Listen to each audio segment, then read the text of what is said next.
Hey, it's me again, and today I'm trying to help a friend or anyone watching who's on the fence about spending a chunk of cash on a new gaming laptop. I know the feeling. You've saved up, you've watched a dozen best gaming laptop videos, and now you're staring at a spec sheet that looks like a spaceship's control panel. You don't want to end up with something that can't run the games you love, or that drains the battery the minute you open a Discord voice chat.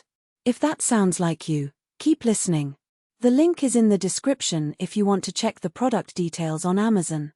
The HP Victus 15.6 144Hz model lands squarely in the mid-range segment.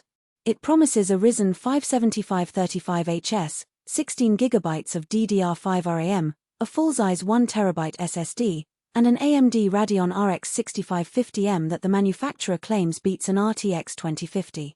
On paper, those numbers look solid, but what really matters is how they translate to day-to-day gaming, study sessions, and that occasional just because I can 4K streaming marathon.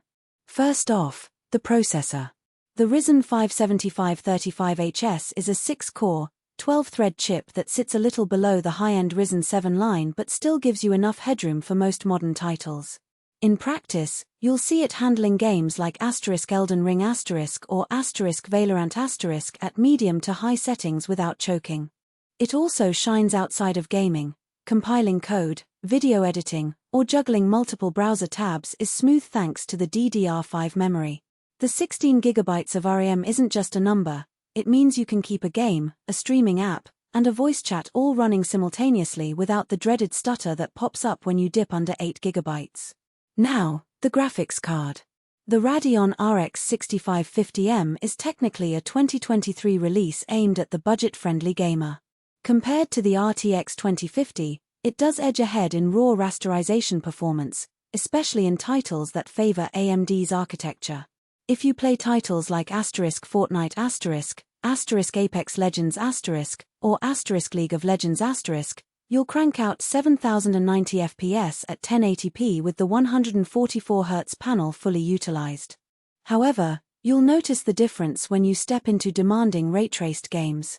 Cyberpunk 2077 at 1080p will still need you to turn off ray tracing and drop a few visual effects to stay above 30 FPS. So, if you're chasing ultra ray-traced glory, you'll either need to lower expectations or consider a laptop with a dedicated RTX 3060 or higher. The 15.6 144Hz FHD display is where the Victus makes a compelling case for casual and competitive gamers. The higher refresh rate smooths out motion, which you'll appreciate in fast-paced shooters. Color accuracy isn't the focus here. Most reviewers point out that the panel is calibrated for sRGB, not DCI-P3, so it's not the best choice for someone who also does color-critical photo or video work. But for gaming and everyday media consumption, the brightness peaks around 300 nits, which is fine for a desk setup but can struggle in bright rooms. If you often game near windows, you might want to add an anti-glare screen protector. Storage is another strong suit. A 1TB NVMe SSD means you can install multiple AAA titles, a hefty game library, and still have room for project files. The speed of the SSD also translates to near-instant load times. I've measured game launch times at under 10 seconds on Assassin's Creed Valhalla and Minecraft with mods. That feels like a genuine productivity boost, especially when you're juggling school assignments and gaming sessions. The downside.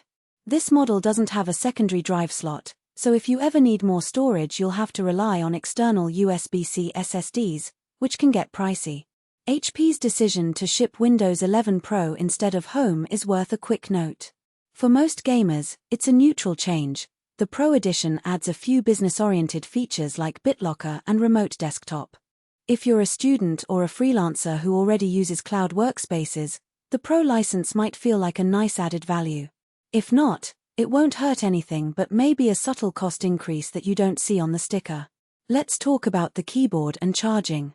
The Victus sports a backlit keyboard with a single-zone white LED. The keys have a decent travel distance and a slight tactile bump, so they're comfortable enough for long typing or gaming sessions. However, the keyboard doesn't have RGB zones, macro keys, or a dedicated gaming mode. If you're looking for a flashy, customizable keybed, you'll be disappointed.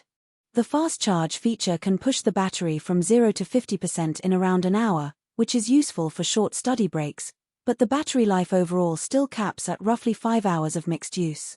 You'll need to keep the charger handy for any day that stretches beyond a couple of hours of gaming. Who should buy this laptop? If you're a college student who wants a solid machine for both coursework and the occasional gaming binge, the Victus hits a sweet spot. The combination of a competent processor, enough RAM, and a speedy SSD makes multitasking painless. The 144Hz screen adds that competitive edge without